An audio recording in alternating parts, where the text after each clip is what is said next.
Watu wa biashara, sijui kama ni mimi peke yangu ama tuko wengi.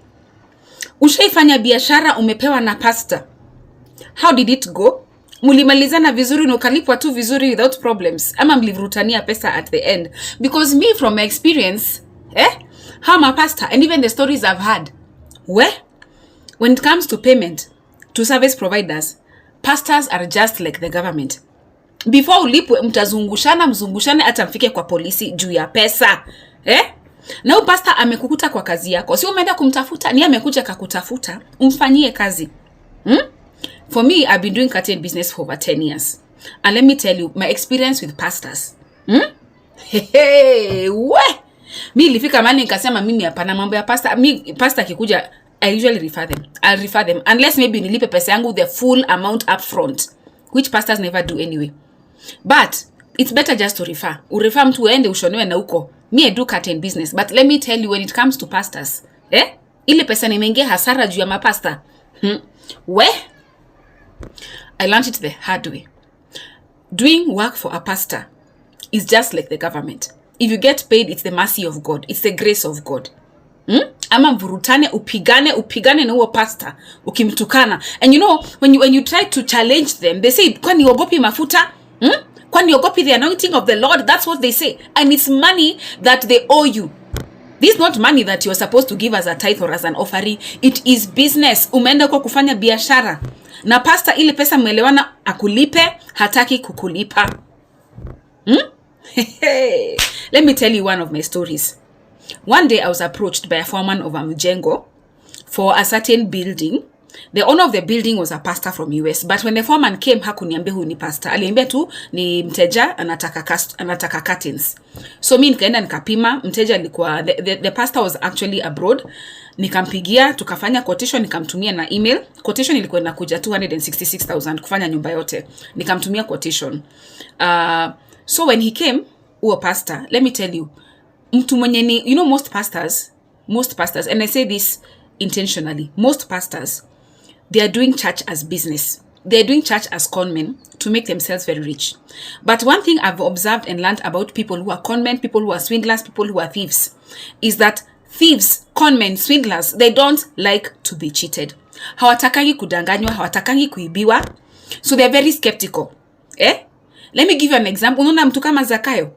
Zakayo akiweka kuku, mfanyikazi aibe kuku moja, huyo mtu anaweza kaa 30 years in prison. That's the way it is.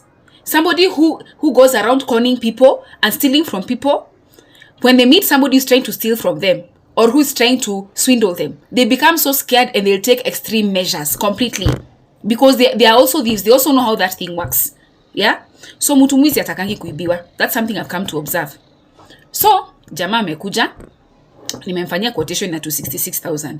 So si jamaa anaona kama ni amkon, akaniambia what we do, twende hiyo soko penye na buy materials, tununue na wewe. Me had told him the fabrics for this house will come to 200,000. Jamaa anaona kama anajaribu kumlagai. Nikamwambia fine, let's go, twende soko, twende. Akaenda, akaona materials, tukalipa, na niye alikuwa analipa. Mwisho akaona ile pesa ametumia ni ile 200,000 nilimwambia, hizo tu ndio ametumia. And you know, by the way, I don't know, for me I like clean business. Me I like very clean business. Haya, so si balance imebakia 66,000 zangu za labor. Hiyo ndio imebakia 66,000 pesa yangu ya labor. Hii labor atanipea deposit, hata nipea deposit. Akaniambia wenda tu shone, ukimaliza ukileta nitakulipa. This time I don't know he's a pastor. I came to learn later on. Mimi nikaenda nikashona job, nikamaliza, nikapeleka. So the day I took the curtains, tulimaliza kuhanki tusijui saa 8. The guy told me and insisted ati I wait for him. Nikae uko kwa nyumba yake. Unajua mimi niko job. Unajua mtu wa biashara mnakuanga umepanga masaa. So you know I'm going to go at this time nimalize, by this time nirudi job nifanye kazi nyingine. The guy insisted ati tumngoje na tusitoke, na kaambia watu huko security wa hiyo nyumba ati tusitoke. The guy came sijui 5 p.m. So ameniwestia masaa yangu. Wacha afike.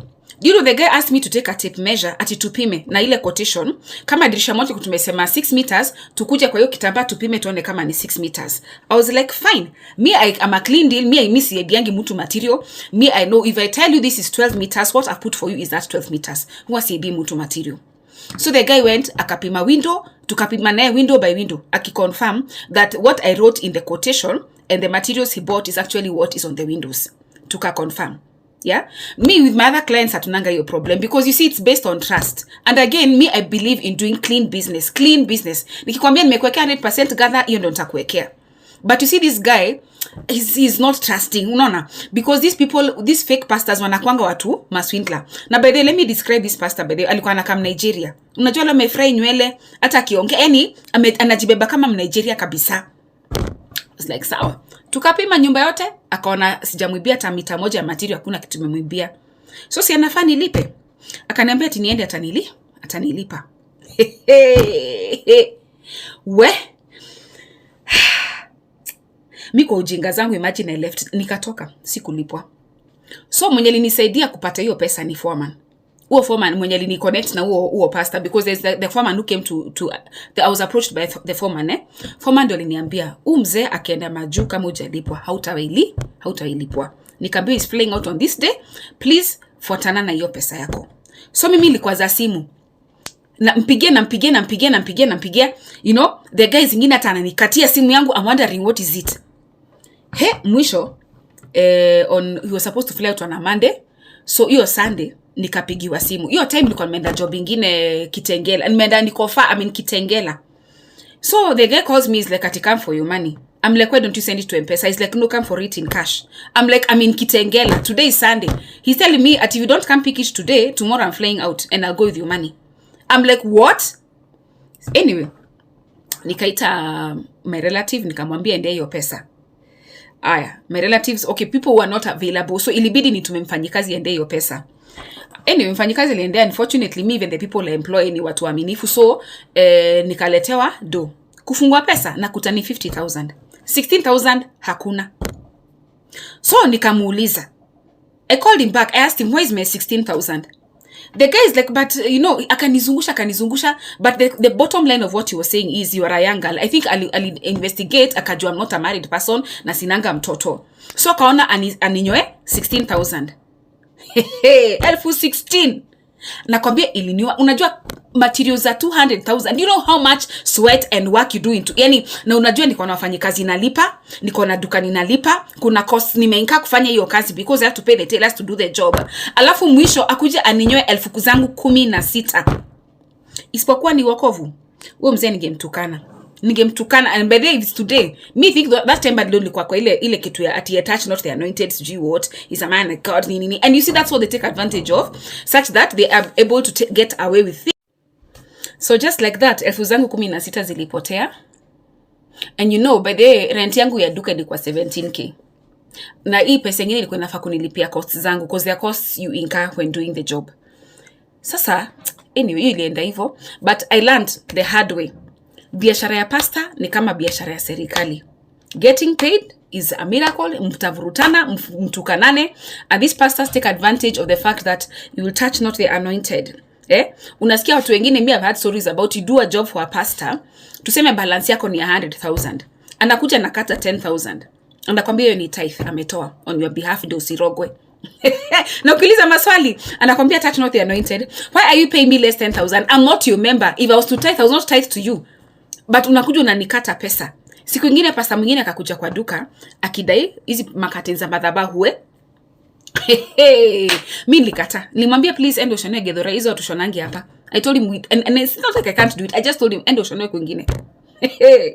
Fundi wangu nilikuwa nimeajiri, alikuwa hapo kwa duka. Akaniambia, "Kiki, mbona unacha pesa iende nini?" Nikamwambia, "You want to take this job? Kama unataka kuchukua hii job, imagine chukua ufanye, but mimi msiniingize kwa mambo zenu." Huo fundi acha nikwambie, mwisho ndio alipwe. Ilibidi wapelekane police. She went to the police because she'd gone to the church, akajaribu kutoa hizo vitu, wakampiga. Then akatoka akaenda, ilibidi ende kwa police. You know, uzuri wa curtain is that you can remove the curtain, go with it until they pay you ndio urudishe. Haya, alipigwa my friend. Mimi by the way, mimi mambo ya mapasta stakangi. And if there are people I really pity, it is instrumentalists. Umeitwa pale kikazi, umeambiwa ukimaliza job utapewa 1,000. Kwa hiyo meeting umepiga instrument, umepiga bass guitar, umemaliza, umeona pesa zikikoto hivi na mabasket zikienda, mwisho unaambiwa utalipwa. Unajua uzuri wakati unaweza beba uende. Instrumentalists ni watu wanarukangwa pesa zao sana. They really are. Guy, instrumentalists na wahurumia. Hata ili kupigia ba. Heri kuimbia ba inakulipanga vizuri. But kanisa